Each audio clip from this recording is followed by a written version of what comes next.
And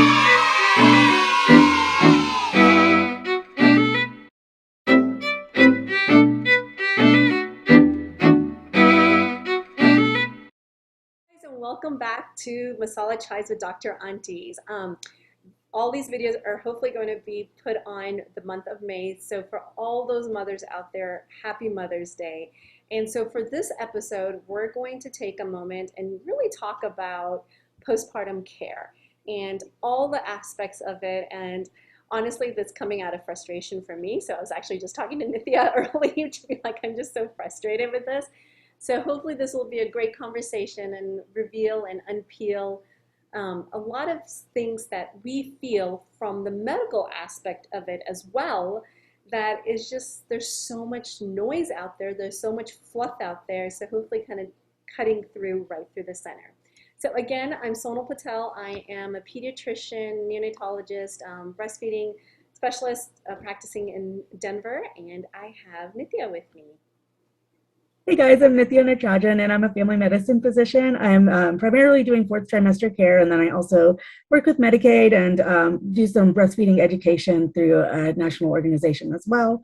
And today's topic, I'm really excited to discuss this with you, Sonal. You know, I think something that I base my practice on is creating connected care to help develop family systems. And you know, I think right now in our country, care is so fractured, is so broken, and the things that we tell people to do are really geared towards survival in a system that does not support families, not just medically, but also socially and on a national level. You know, we just don't have protections for families like we should, to allow them to bond, to allow an infant to go through the most, you know, intense period of their lives, which is really that first year. You know, your infant, it develops a lot, grows a lot, and there's a lot of risks to them because they're very fragile and delicate in that first year of life. And so I think today's topic, or this month's topic, I guess, is something that's very close to my heart. And it's also why I do what I do, because I believe that every family should receive individualized, personalized care to help support them best in meeting their goals.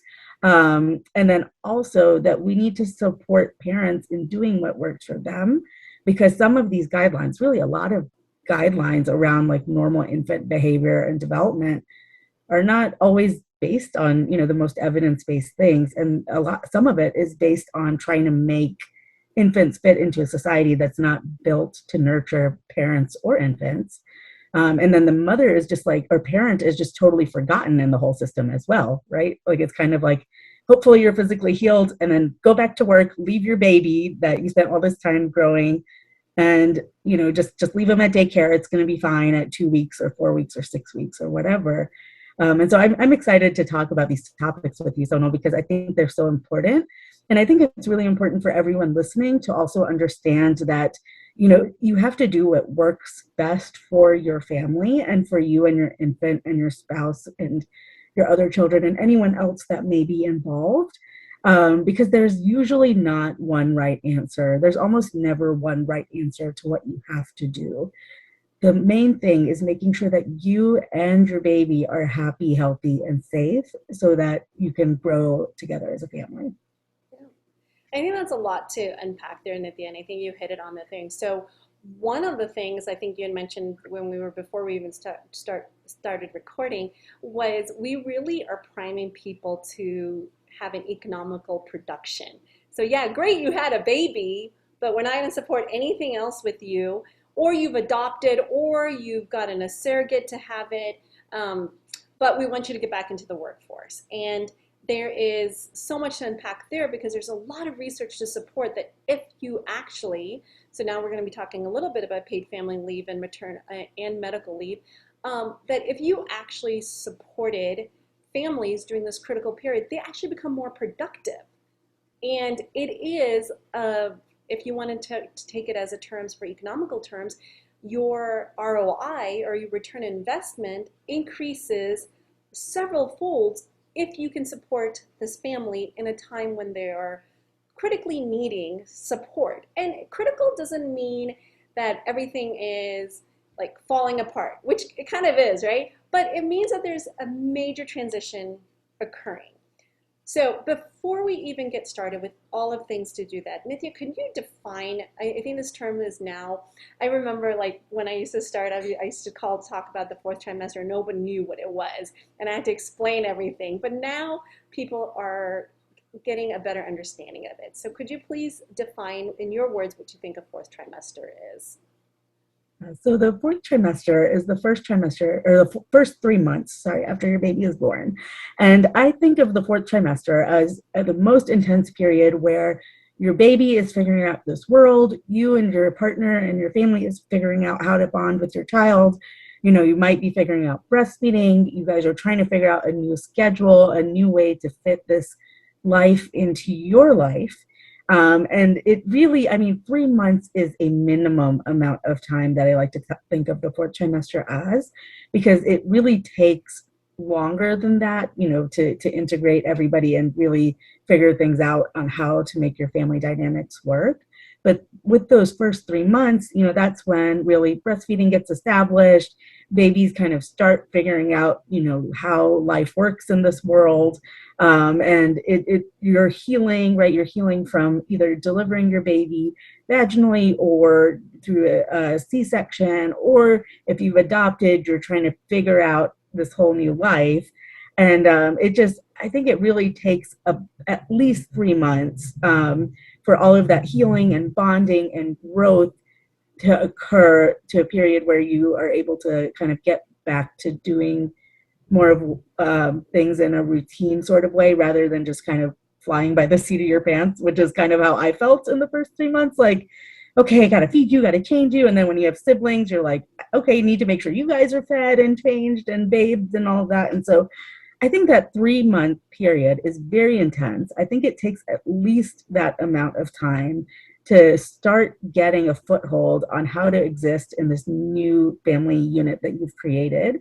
But to me, I think even going further out than that, like I really feel like it takes that first year for me to get back to a place where, you know, I'm starting to like feel good about how things are going. Like I still feel like that first year, there's still a lot of growth that is occurring, a lot of changes that are happening. And so I think it goes beyond the 3 months, but the fourth trimester defined is that first 3 months of life is kind of how we've defined it within the medical community and within society, I think, here, at least in the United States.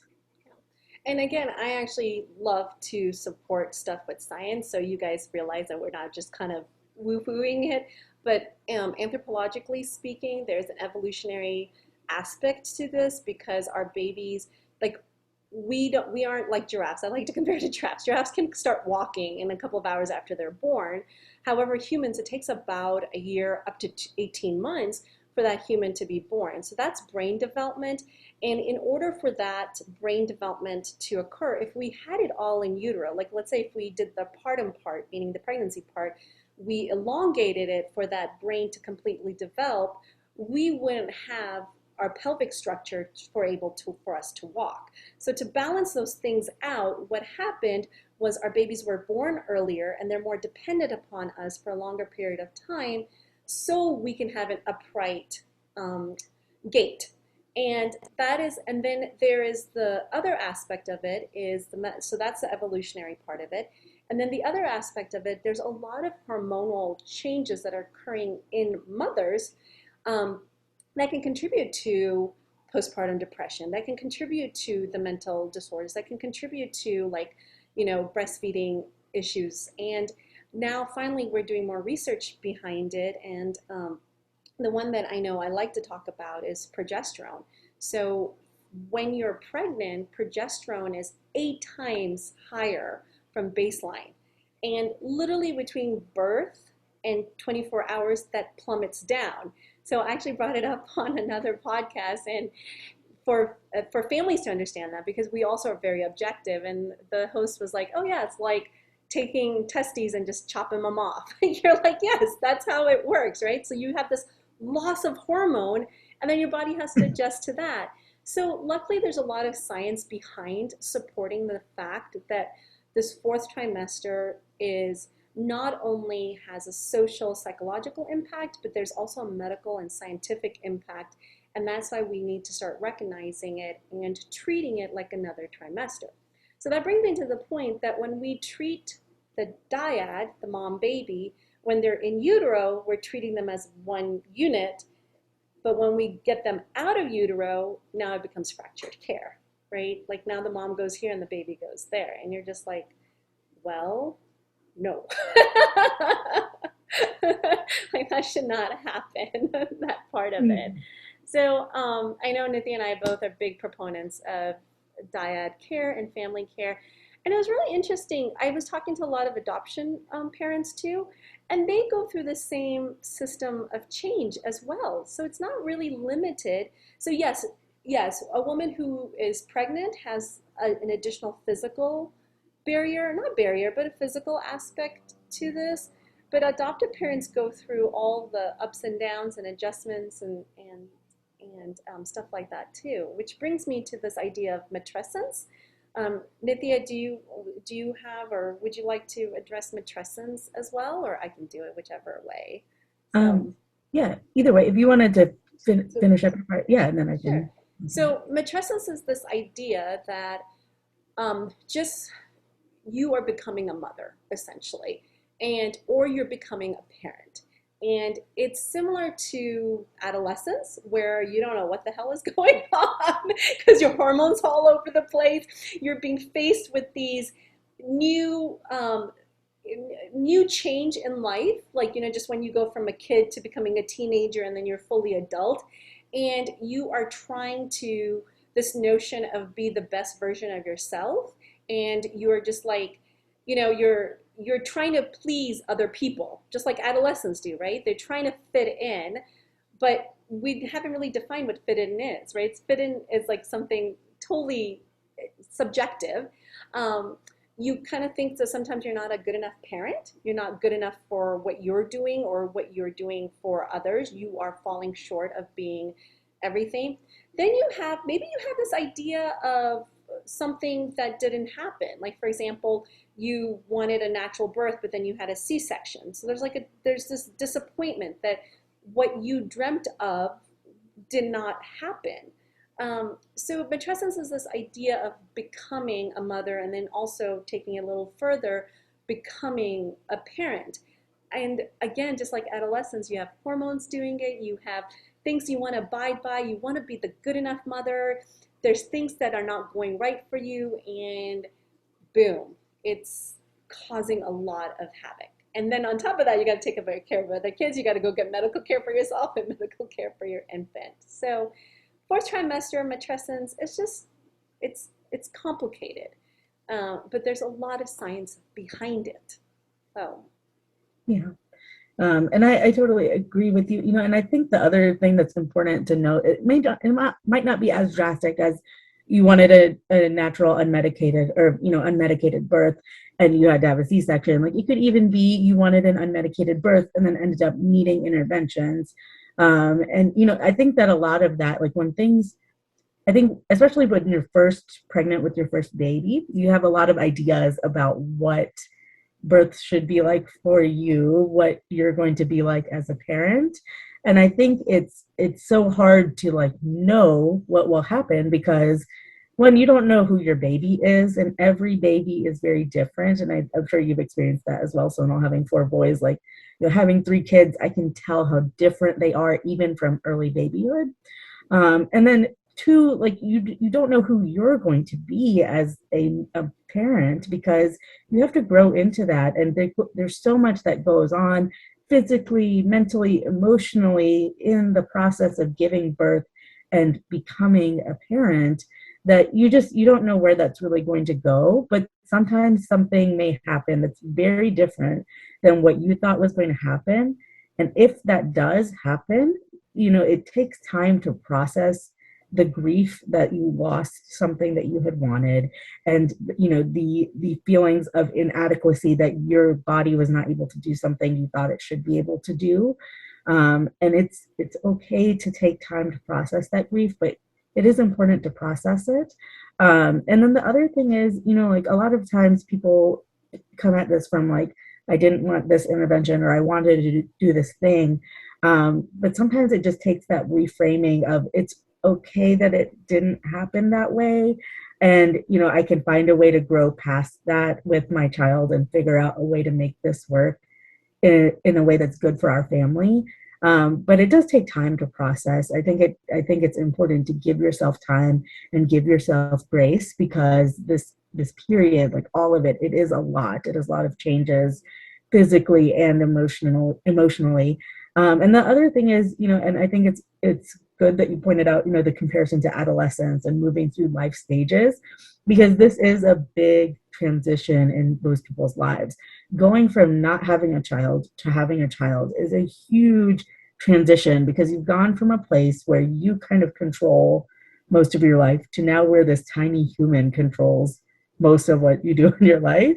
And so it's a lot to process. It's a lot of change. And interestingly, I know we talked about the 3 months and the physical changes and all of that, but I saw something recently where someone was like, it really takes you like 2 to 3 years to grow into your role in motherhood. And I was thinking about it now that our oldest is almost 5. I was like, you know what? That's so true because those first few years, I think it's they're so dependent, right? Your child is so dependent on you that you really have to do almost everything for them. Even as they're growing and walking and things, you still have to stop them from walking in front of a car. You can't trust they won't do that. And so I think that it is probably like 2 to 3 years to grow into that. And then the other thing you had mentioned is the fractured nature of care, how, like baby gets sent in one direction, the parent gets sent in another direction. But families don't exist in isolation. Babies don't exist in isolation. Parents don't exist in isolation. Once you have a child, especially in that early period when they are so dependent on you for every single thing, you really are a unit. You're a dyad. You're one piece. That doesn't mean you can't have a separate life. You can't leave them to go do something, right? If you want to go have lunch with your friend, go have lunch with your friend. But in that period, like it just takes time for your baby to grow and develop enough to where they can be more independent. And it does happen. But when we're taking care of people, we need to take care of them with that as the foundation of the care that we provide. We can't tell people to do one thing for their baby without paying attention to what's going on with the parent, and Right. getting to all the complications that are going on with the baby. And then they are anemic. They may have further complications, may have to be readmitted. They may be physically or mentally unable to do all of the tasks that we're giving. But unless we look at that dyad holistically and see, like, okay, this is what the baby needs, this is what the parent needs. Hey, this is a lot. We might need to get more support for this family. If you can't look at that whole thing, that's why we're missing things. That's why things are falling through the cracks. Right. That's why there's so much parental mental health disorder. That's why there's so many complications in our current system because once you birth your child, you're suddenly, separated and like clinically isolated with regards to how medical people take care of you. So, I totally feel your frustration on that, Sonal. And I think like the fractured nature of care in our society is a big part of why we have such bad outcomes here. Right. Because you can't take care of one person and not consider the other person. Now, I think the other piece of this is if you are specialized in something, like if you're an obstetrician, the expectation is not for you to become a pediatrician and also care for their baby. Right. The expectation is that you talk to the parent and say, oh, I see your baby has X, Y, and Z. How are you doing that with that? How can we best support you both to make this work? And so I think that's the other piece is like feel comfortable in your scope if you're a provider and listening to this, but also feel comfortable working with the other people in the system. Like pick up the phone, talk to the baby's pediatrician, and come up with a plan together to support your dyad as a unit. Right. So I think those are like big pieces of what Yeah. I was thinking when you're talking about that. Yeah. I mean, I think we can break all that down, but I just want to interject something here. Um, First of all, a couple of points. You made such excellent points. Guilt is part of matrescence, and it could just be as simple as I wanted a boy, but not, and now I gotta have a girl, or vice versa. I think that's one thing that is overlooked. You see all these like reveals, and I went through it as well. The other thing, just to interject some humor, now that my youngest is 7, I think there were a couple of milestones in my life when I was like, "Ooh, I'm moving through my parenting." One was I didn't have to clean anyone's butt after they pooped. That was huge. I was like, oh my God, I never have to do this again. Number two was when they went all into school. So me and my husband actually took the day off and we celebrated because all of them were in full-time school. And then number three, just most recently, I don't know if you guys all have school-age kids, but Carline, ooh, Carline sucks. Like Carline in any school sucks, and I didn't have to do Carline anymore. So what I'm trying to say is like to actually look at moments in your life when you're parenting to be like, oh my God, you know, this is these are the phases that we're going to. Unfortunately, now I'm facing the phase that my baby, who's now 16, who made me a mother, is now about to go to college in a couple of years. And you're just like, oh my God, I'm going to just cry through it. But going back to the point, parenting never ends. It's phases you go through. It's this understanding that you're just like, okay, and like you said, every child is different. So you parent them very differently. So